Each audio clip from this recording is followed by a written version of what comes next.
Everyone's been asking the same question for years. When will Rivian build something smaller than a truck? Well, it finally happened. Well guys, stop the speculation because it's official. Rivian is stepping beyond cars and trucks, and they're expanding into personal electric mobility with something that could reshape the e-bike industry. But this isn't just Rivian making a bike. Oh no, this is something entirely new. And here's the twist. Rivian isn't doing this directly. They've created a whole new spin-off called ALSO, built entirely for two-wheel innovation. So if you want to learn more about that, watch till the end.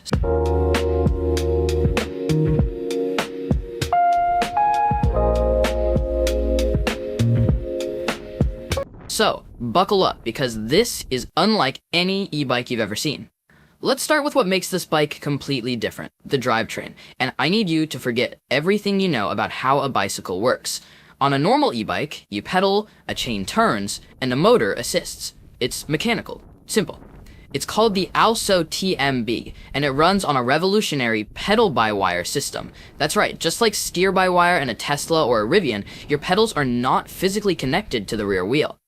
So, what are you doing when you pedal? You're actually turning a generator. That generator sends your pedal power to the battery and the main drive motor, while digitally recreating the feeling of a chain with, I quote from the engineers, really impressive accuracy.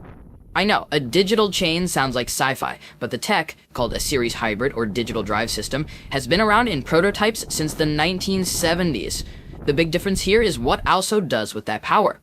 Now you might be thinking, what happens if the battery dies? Am I stranded? Nope, and before you ask, no, you're not stranded if the battery dies. ALSO built in what they call infinite turtle mode. It's basically your last resort backup. Slow, but it'll get you home. It's a genius failsafe.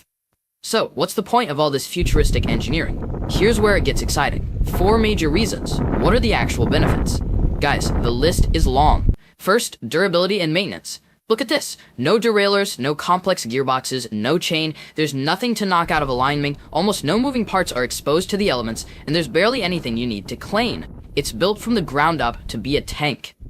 Second, the shifting experience. This is a game changer for new riders. It has automatic shifting with unlimited effective gear ratios. You just pick your preferred cadence pedaling, and the system automatically changes the bike's speed based on how hard you're pushing. No clunking, no thinking, just smooth, silent power. If you're a control freak, you can also use manual digital gears and shift instantly, even under full power.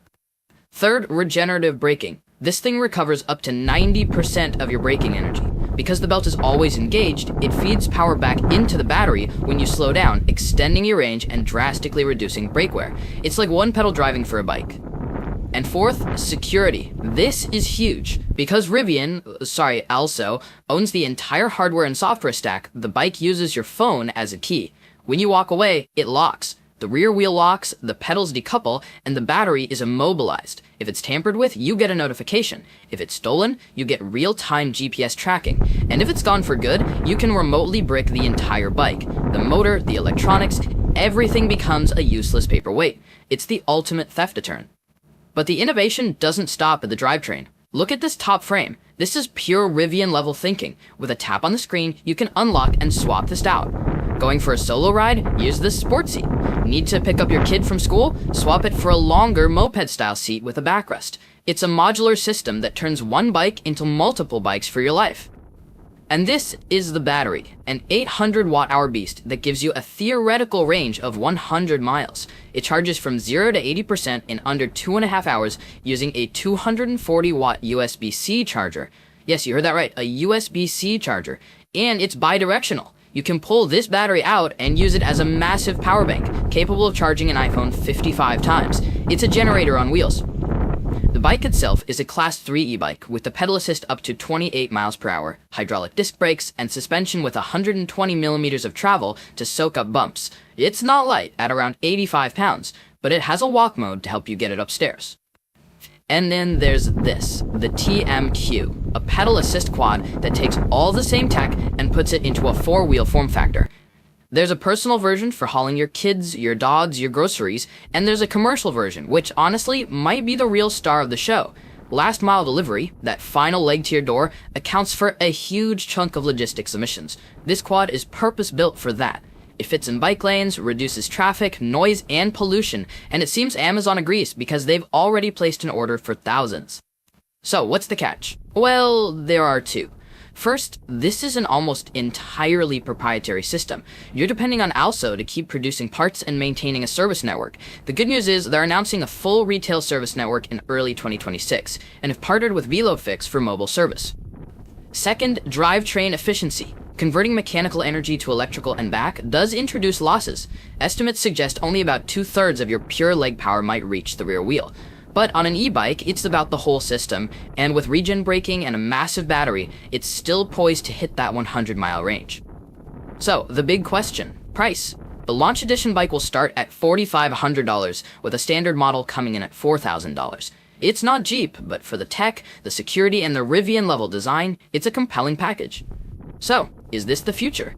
For the performance purist, maybe not, but for the everyday rider who wants a seamless, intuitive, and incredibly smart mobility experience, absolutely. It takes the best parts of the modern EV ownership, the software, the connectivity, the over-the-air updates, and puts it on two wheels. I got to ride it, and the feeling is just smooth. It's effortless in a way that makes you smile. What do you think?